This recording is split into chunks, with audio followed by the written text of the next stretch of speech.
Hello and welcome to another podcast from Passion for English. Today we are talking about words with the same spelling which have a different sound and meaning.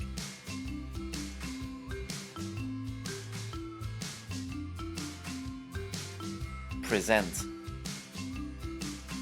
Present. I present a lovely present to him.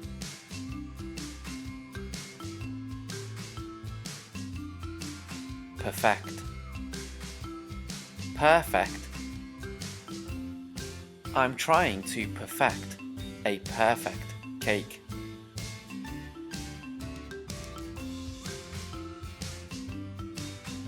Produce.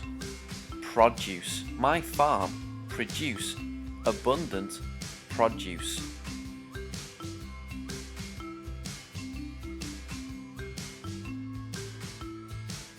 Rebel. Rebel. The rebels are rebelling against the government.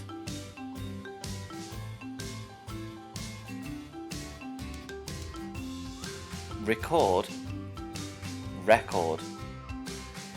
A singer records his first record.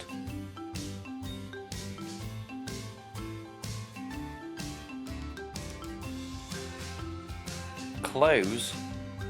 Close. Please close the window close to the door.